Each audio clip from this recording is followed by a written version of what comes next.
വീട്ടിൽ നിനക്ക് വേണ്ടപ്പെട്ട ഒരാളെ ആരെങ്കിലും തല്ലിക്കൊന്നിട്ട് കുറച്ച് പൈസ കൊടുത്തെന്ന് നീ അക്സെപ്റ്റ് ചെയ്യുമോ? എന്ത് മര്യാദ? റീച്ചിന് വേണ്ടിയിട്ട് ഞാൻ മുമ്പൊരു ഇതിൽ പറഞ്ഞിട്ടുണ്ട്, നാണം കെട്ടും റീച്ച് നേടുകിൽ നാണക്കേട റീച്ച് മാറ്റണം എന്ന കാഴ്ചപ്പാടും കൊണ്ട് ജീവിക്കുന്ന ഒരുപാട് ആൾക്കാരുണ്ട്. അവർ വേറൊരാളെ ജീവിതം വെച്ച് കളിക്കരുത്. ഇപ്പം സോഷ്യൽ മീഡിയയിൽ പുതിയ ഒരു കണ്ടന്റ് ക്രിയേഷൻ്റെ ഭാഗമാണ് ഈ എക്സ്പോസിങ് എന്ന് പറഞ്ഞിട്ടുള്ള പരിപാടി. ഇതിനൊക്കെ ഒരു ഒതൻറ്റിസിറ്റി വേണം. അപ്പം നമ്മൾ ഒരാളെ വേറൊരു വ്യക്തിയെ പറ്റി ഇപ്പോൾ നിങ്ങൾക്ക് എന്ത് കണ്ടന്റും നിങ്ങളുടെ വ്യക്തിപരമായിട്ട് നിങ്ങൾക്ക് കാണിക്കാം. നിങ്ങൾക്ക് തുണിയില്ലാതെ നടക്കാം, ഒരു കുഴപ്പമുള്ള കാര്യമല്ല. നിങ്ങൾക്കത് കൊണ്ട് പ്രശ്നമില്ലാതെ, നിങ്ങൾക്ക് നാണോമാനമില്ലാതെ ജീവിക്കാൻ ആർക്കെങ്കിലും ആഗ്രഹം ഉണ്ടെന്നുണ്ടെങ്കിൽ സീരിയസ്ലി നിങ്ങൾക്കത് ചെയ്യാം. പക്ഷേ മറ്റൊരുവൻ്റെ ജീവിതത്തെ വെച്ച് നിങ്ങൾ ദയവ് ചെയ്ത് കണ്ടന്റ് ആക്കരുത്. നിങ്ങളുടെ അടുത്തുകൂടെയാണ് പറഞ്ഞത്. ഓരോ ഇതിപ്പം നിങ്ങളെല്ലാവരും പറയുന്നു, ഒരു പെൺകുട്ടി ഒരു മൊബൈൽ ക്യാമറ എടുത്ത് വെച്ചിട്ട് ഒരു ചെറുപ്പക്കാരനെ മോശക്കാരനാക്കി ചിത്രീകരിച്ചിട്ട് അയാൾ ആത്മഹത്യ എന്ന അവസ്ഥയുണ്ടാക്കി. ഓരോ ഓൺലൈൻ മാധ്യമങ്ങളും അനാവശ്യമായിട്ട് എത്രയോ പേരുടെ വീഡിയോസ് പകർത്തി നിങ്ങൾ റീച്ചിന് വേണ്ടിയിട്ട് സമൂഹത്തെ കൊണ്ട് ആക്ഷേപിച്ച് കമൻറ്റ് ചെയ്യിച്ച് അതിലാരെങ്കിലും ഒരാൾ ആത്മഹത്യ ചെയ്ത് കഴിഞ്ഞാൽ കേരളത്തിലുള്ള ഓൺലൈൻ മാധ്യമങ്ങൾക്കെതിരെ നിങ്ങൾക്ക് പറയാൻ പറ്റുമോ? നമ്മൾ ഓരോരുത്തരും ബാധ്യസ്ഥരാണ്. നമ്മൾ ചെയ്യുന്നത് എന്താണെന്ന് സ്വയം തിരിച്ചറിവുണ്ടാവണം. അതുകൊണ്ട് മാത്രമാണ് ഞാനിത് പറഞ്ഞത്. നമ്മൾ ചെയ്യുന്നത് വേറൊരാൾക്ക് ദോഷകരമാകുന്നുണ്ടോ ഇല്ലയോ നമ്മൾ ആലോചിക്കണം. ഒരു നാടിന് നല്ലതിന് വേണ്ടിയിട്ട് പറയുന്നത് ഒരു കുഴപ്പമില്ല. അതെ, അത് ഞാൻ പറഞ്ഞു. ഈ വിഷയത്തിൽ ഇപ്പോൾ ഈ പെൺകുട്ടിയെ നമ്മൾ തള്ളിപ്പറയുന്നതുകൊണ്ട് കുഴപ്പമില്ല. പക്ഷേ അതിൻ്റെ അർത്ഥം നമ്മളൊരു പരിധിക്കപ്പുറം കേരളത്തിലേക്കില്ല പെണ്ണുങ്ങളെല്ലാം ഇങ്ങനെയാണെന്ന് പറഞ്ഞു കഴിഞ്ഞാൽ ബസ്സിനകത്തോ ട്രെയിനകത്തോ മറ്റോ വെച്ച് എവിടെയെങ്കിലും വെച്ചിട്ടോ എന്തെങ്കിലും പ്രശ്നങ്ങൾ നേരിടേണ്ടി വരുന്ന ഒരു പെൺകുട്ടി ഉണ്ടെന്നുണ്ടെങ്കിൽ ആ പെൺകുട്ടി വീഡിയോ എടുക്കാൻ ഒരുപക്ഷെ മടിക്കുന്നൊരു സാഹചര്യം ഉണ്ടാവും. റിയലായിട്ടൊരു പ്രശ്നം വരുന്ന സമയത്ത് എനിക്കെതിരെ അറ്റാക്ക് വരുമ്പോൾ ഇത് കേസ് കൊടുക്കുക. അതാ ഞാൻ പറയാൻ വന്നത്. ഇത് നിങ്ങളിത് എടുക്കുക, നിയമപരമായിട്ട് നിങ്ങൾക്കിതിനെ നേരിടുക. ഇപ്പോൾ അതാ ഞാൻ പറഞ്ഞത്, സോഷ്യൽ മീഡിയയിൽ കുറേ എണ്ണം ഇറങ്ങിയിട്ടുണ്ട്. ഞങ്ങൾ എക്സ്പോസിങ് കണ്ടന്റ് ക്രിയേറ്റ് ചെയ്തുകൊണ്ട് എനിക്ക് തോന്നുന്നു ആൽവിൻ എന്ന് പറയുന്ന ഒരു പയ്യൻ്റെ വീഡിയോ വൈറലാക്കി റീച്ച് കിട്ടിയപ്പോൾ കൊണ്ട് ഞാൻ കാണുന്ന ഒരു കാര്യമാണ്. ഇപ്പോൾ ഒരാൾ സമൂഹത്തിന് ദോഷകരമാവുന്ന രീതിയിലൊരു തെറ്റ് ചെയ്യുന്നത് നിങ്ങളുടെ ശ്രദ്ധയിൽപ്പെട്ടു. നിങ്ങളത് എടുത്തിട്ട് കണ്ടന്റ് ആക്കി മാറ്റരുത്. ഈ രാജ്യത്തൊരു നിയമ സംവിധാനമുണ്ട്. നിങ്ങൾ നേരെ പോലീസ് സ്റ്റേഷനിൽ കൊണ്ട് കൊടുക്കുക. അതിനുശേഷം പോലീസ് സ്റ്റേഷനിൽ നിന്നോ നമ്മുടെ നിയമപരമായിട്ടുള്ള വ്യവസ്ഥയിൽ നിന്നോ നിങ്ങൾക്ക് അനുകൂലമായിട്ടുള്ളൊരു സംഭവം കിട്ടുന്നില്ല എന്നുണ്ടെന്നുണ്ടെങ്കിൽ ഇത് സമൂഹത്തെ അറിയിക്കുക. അതാ ഞാൻ ഇങ്ങനെ ഒരു തെറ്റ് കണ്ടുപിടിച്ചു, ഞാൻ പോലീസ് സ്റ്റേഷനിൽ കംപ്ലയിൻറ്റ് കൊടുത്തപ്പോൾ എനിക്ക് അവിടെ നിന്ന് അനുകൂലമായിട്ടുള്ള ഒരു നിലപാട് അവർ സ്വീകരിച്ചില്ല, സമൂഹം കാണൂ എന്ന് പറയണം. അല്ലാതെ കയ്യിലൊരു മൊബൈൽ ഫോണുണ്ട്, എൻ്റെ ഒരു ഓൺലൈൻ ചാനലുണ്ട്, അതുകൊണ്ട് ആരുടെയും ജീവിതം വിറ്റ് ഞാൻ കാശാക്കും എന്ന് പറയുന്ന മനോഭാവമല്ല നമുക്ക് വേണ്ടത്. അത് ഒരു ഇൻസ്റ്റഗ്രാം റീൽസ് ചെയ്യുന്നവരായാലും ഓൺലൈൻ മീഡിയ ചെയ്യുന്നവരായാലും നമുക്ക് പൊതുസമൂഹത്തോട് ഒരു നീതി ഉണ്ടാവണം, നമുക്കൊരു ബോധ്യം ഉണ്ടാവണം. അപ്പോൾ നമ്മൾ ചെയ്യുന്ന കാര്യങ്ങൾക്ക് വേറൊരാളുടെ ജീവിതത്തെ ഇല്ല. ഇപ്പം മരണപ്പെട്ടത് കൊണ്ടല്ലേ ഇത് ഇങ്ങനൊരു ചർച്ച വന്നത്? എന്തിന് നമ്മൾ അതിലേക്ക് പോയി? ഞാൻ എത്രയോ കാലങ്ങളായിട്ട് ഞാൻ ആ വിഷയത്തിലൊരു വീഡിയോ പോലും ഞാൻ ചെയ്തില്ല. കാര്യം എത്രയോ നാളുകളായിട്ട് ഞാൻ പറയുന്ന കാര്യങ്ങളാണിത്. ഇരവാദം ഉന്നയിച്ചുകൊണ്ട് പല പെൺകുട്ടികളും പല പുരുഷന്മാർക്കും എതിരെ വരുന്നുണ്ട്. രാഹുൽ ഈശ്വർ ഒരുപാട് നാളുകൊണ്ട് ഇത് പറയുന്നുണ്ട്. പക്ഷേ രാഹുൽ ഈശ്വർ ഇത് പറയുമ്പം രാഹുൽ ഈശ്വറിന് വരുന്നൊരു ചെറിയ പ്രശ്നം, ഇരയാക്കപ്പെടുന്ന പെൺകുട്ടിക്ക് എതിരെ സംസാരിക്കപ്പെടുന്നുണ്ട്. ഞാൻ യഥാർത്ഥത്തിൽ രാഹുൽ മാങ്കൂട്ടത്തിൻ്റെ വിഷയം നിങ്ങൾ എടുത്തു നോക്കൂ. ഞാൻ രാഹുൽ മാങ്കൂട്ടത്തിനെ എതിർത്താണ് സംസാരിച്ചത്. വേടൻ്റെ വിഷയം എടുത്തു നോക്കൂ, വേടനെ ഞാൻ എതിർത്താണ് സംസാരിച്ചത്. ബോബി ചെമ്മണ്ണൂരിനെ ഞാൻ എതിർത്താണ് സംസാരിച്ചത്. ഇവിടൊക്കെ ആ പെൺകുട്ടികളെല്ലാവരും അയാൾ എന്നോട് മോശമായി പെരുമാറിയെന്ന് പറഞ്ഞിട്ടുള്ളവരാണ്. അതിൽ ശരിതെറ്റുകളെ അന്വേഷിച്ച് കണ്ടെത്താൻ പോവുക എന്നുള്ളത് നമ്മുടെ ഒരു ജോലിയല്ല, പോലീസിൻ്റെയും കോടതിയുടെ ജോലിയാണ്. അതേസമയം മറ്റൊരു വിഷയം, ഇപ്പോൾ ദിലീപേട്ടൻ്റെ ഒരു വിഷയം വന്നപ്പോൾ ദിലീപേട്ടൻ പീഡിപ്പിച്ചു എന്നൊരു കേസ് വന്നിരുന്നെങ്കിൽ ഞാൻ അയാളെ 100% തള്ളി പറഞ്ഞാണ്. പക്ഷേ ഒരു ക്രിമിനലിൻ്റെ വാക്കാണ് അവിടെ വന്നത് എന്നുള്ളത് കൊണ്ട് അത് കോടതിയിൽ തെളിഞ്ഞു കഴിഞ്ഞപ്പോൾ പൾസർ സുനിയും ഇയാളും തമ്മിലുള്ള ബന്ധം സ്ഥാപിക്കാൻ പ്രോസിക്യൂഷന് കഴിഞ്ഞില്ല. ആ സന്തോഷം നമ്മളവിടെ പങ്കുവച്ചു.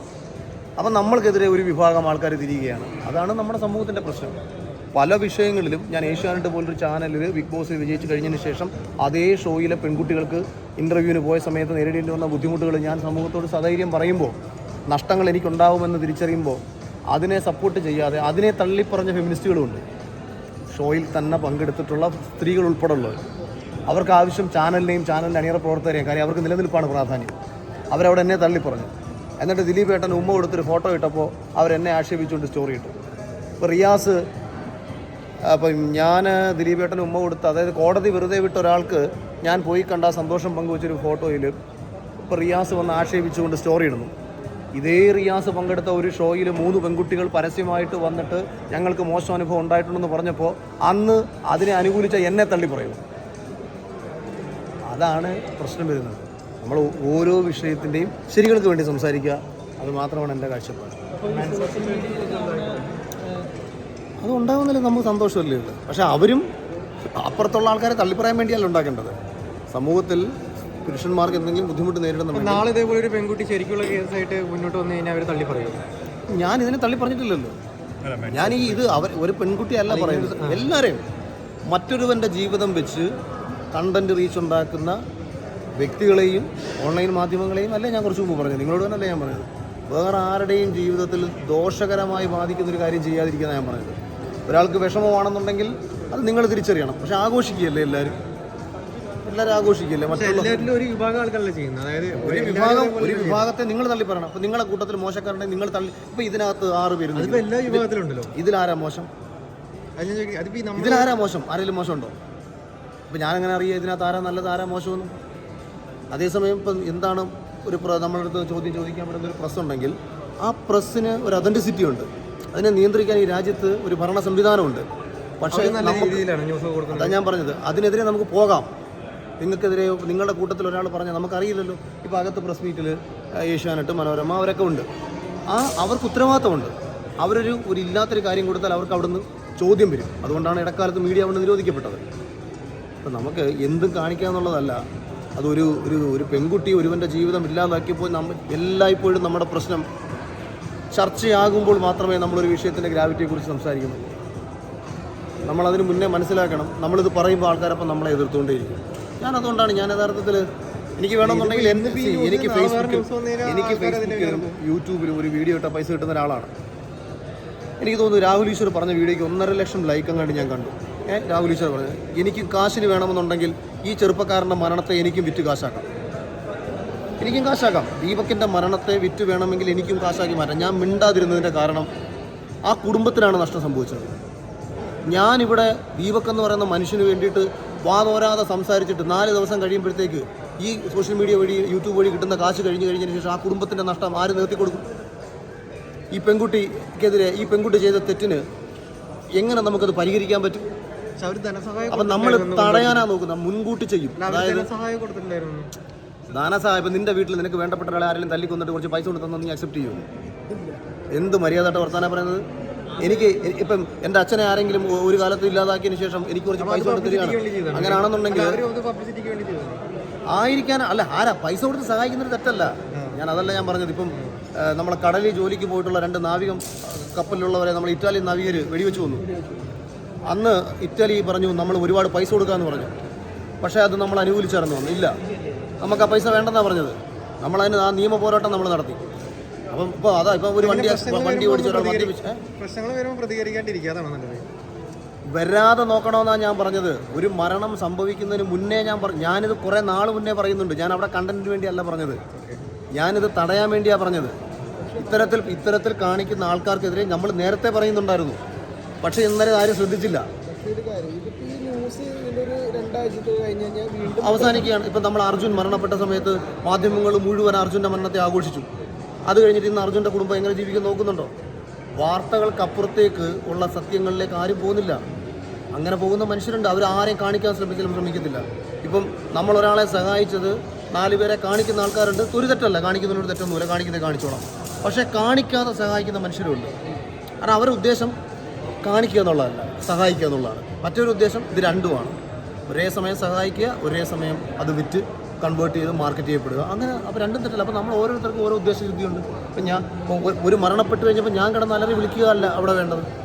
അതിന് മുന്നേ എത്രയോ നാളുകൾക്ക് മുന്നേ ഞാൻ പറയുന്ന കാര്യമാണ്, ദയവ് ചെയ്ത് മറ്റുള്ളവരുടെ ജീവിതം വിറ്റ് കാശാക്കാതിരിക്കും. ഇതിങ്ങനെ പ്രോത്സാഹിപ്പിച്ചു. നോക്കിയപ്പോഴത്തേക്ക് നല്ല റീച്ച്, ആൾക്കാരിത് കാണുന്നു.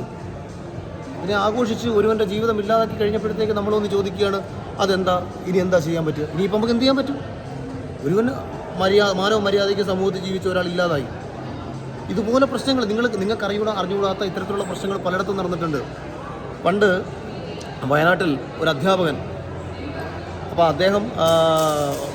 അദ്ദേഹത്തിൻ്റെ ഫോണിൽ നിന്ന് മറ്റാരോ അയച്ച എന്തോ ഒരു ചിത്രം സ്കൂളിലെ PTA ഗ്രൂപ്പിലോ മറ്റോ പോയി. അദ്ദേഹം അപ്പോൾ ഡിലീറ്റ് ചെയ്തു. പക്ഷേ ആ ചിത്രം എടുത്തു വെച്ച് ഇയാളെ ആക്ഷേപിച്ച് പിന്നീട് എനിക്കൊന്ന് മകൻ അദ്ദേഹം ആത്മഹത്യ ചെയ്തു. ഞാൻ പറഞ്ഞത് ഒരുപാട് വിഷയങ്ങൾ നമ്മുടെ മുന്നിൽ നടക്കുന്നുണ്ട്. അപ്പോൾ നമ്മൾ പരമാവധി ചെയ്യാൻ ശ്രമിക്കുക. ഈ എന്താ പറയുക, ഒരു ചൊല്ലുണ്ടല്ലോ, prevention is better than cure. അപ്പം നമ്മൾ തടയാനുള്ള പരിപാടികൾ ചെയ്യുക. സംഭവിച്ചതിന് ശേഷം അതിനെ കണ്ടൻ്റാക്കി ആഘോഷിക്കുന്നതിനേക്കാളും നല്ലത് ഓരോ മനുഷ്യനും വിലയുണ്ടെന്നും നമ്മൾ ചെയ്യുന്ന ഓരോ കാര്യങ്ങളും വേറൊരാളുടെ ജീവിതത്തെ നല്ലതുമായിട്ടോ മോശമായിട്ടോ അവസ്ഥ ഉണ്ടാക്കുന്നുണ്ടെന്നും ഇതൊരുവനെ തകർക്കുന്ന രീതിയിലേക്ക് കൊണ്ടുപോകാതിരിക്കുക. ഇതെല്ലാവരുടെ അടുത്തൂടെ പറയുന്നതാണ്. കേവലം ഒരു വീഡിയോ എടുത്ത പെൺകുട്ടിയോട് മാത്രമല്ല, എല്ലാവരുടെ അടുത്തുകൂടി എനിക്ക് പറയാൻ ആഗ്രഹിക്കുന്നതാണ്. നമ്മളൊക്കെ വീഡിയോസ് ചെയ്യുന്നവരാണ്. ഞാൻ വേറൊരാളുടെ ജീവിതം എടുത്ത് വെച്ചിട്ട് വെളിച്ചം ഭാഗത്ത് നിന്നൊക്കെ അങ്ങനെ അല്ല. നമുക്ക് പറയാനുള്ളത് നമ്മൾ പറയും. ഇപ്പോൾ ഞാൻ നിങ്ങളോട് സംസാരിക്കുന്നത്, നിങ്ങൾ എൻ്റെ അടുത്ത് ചോദിക്കുന്നു, ഞാൻ ഉത്തരം പറയുന്നു. ഇത് നിങ്ങൾ സമൂഹത്തെ അറിയിക്കും, നോ പ്രോബ്ലം. അതുപോലല്ല, ഞാനെല്ലാം ടോയ്ലറ്റിലോട്ട് പോകുന്ന സമയത്ത് എൻ്റെ പാൻറ്റിൻ്റെ ഒരു ഭാഗം താന്ന് കിടന്നു കഴിഞ്ഞാൽ ഒളിച്ച് വന്നാൽ അത് എടുത്തിട്ട് അഖിൽമാരാർ പാൻറ്റില്ലാതെ നിൽക്കുന്ന കണ്ടോ എന്ന് പറഞ്ഞാൽ നമ്മൾ റീച്ച് കിട്ടും. അതിന് തന്തയില്ലായ്മ എന്നാണ് പറയുന്നത്. അപ്പം ചേട്ടാ ഒരു കാര്യം ചോദിക്കാണ്ടെന്ന് പറഞ്ഞ് ചോദിക്കുന്നത് മര്യാദ, മറുപടി പറയുന്നത് എൻ്റെ മര്യാദ. എനിക്ക് വേണമെന്നുണ്ടെങ്കിൽ എനിക്ക് പറ്റില്ല എന്ന് പറഞ്ഞ് പോകാം. പക്ഷേ നിങ്ങൾ ചോദിച്ചാൽ ഞാൻ എപ്പോഴും മറുപടി പറയും. അഖില് കോൺഗ്രസിന്റെ സ്ഥാനാർത്ഥിയായി അപ്ഡേറ്റ് ഉണ്ടോ? നാളെ മഴ പെയ്യുമോ? നാളെ മഴ പെയ്യുമോ? അതറിയില്ല, അതുപോലെ എനിക്കും അറിയില്ല നാളെ എന്താ സംഭവിക്കാൻ. ചർച്ചകളൊക്കെ നടന്നുണ്ട്. അങ്ങനെ ഞാൻ എപ്പോഴും ഒരു ബേസിക്കലി ഇടതുപക്ഷ ഭരണം മാറണം എന്ന് ചിന്തിക്കുന്ന ഒരാളാണ്. അതിന് എന്നാൽ കഴിയാവുന്ന സഹായങ്ങളൊക്കെ ഞാൻ പ്രതിപക്ഷ നിര ഞാൻ കോൺഗ്രസ് എന്ന് പറയുന്നില്ല, പ്രതിപക്ഷ നിരക്ക് സപ്പോർട്ട് ചെയ്യുന്നുണ്ട്. അതിൻ്റെ ഭാഗമായിട്ട് പ്രതിപക്ഷ നേതാവും രമേശ് ചെന്നിത്തലയൊക്കെ എനിക്ക് വ്യക്തിപരമായിട്ട് നല്ല അടുപ്പമുണ്ട്. അപ്പം മേ ബി വാർത്തകൾ വരുന്നുണ്ടാവാം. അതിനപ്പുറത്തേക്ക് എന്ന് എനിക്ക്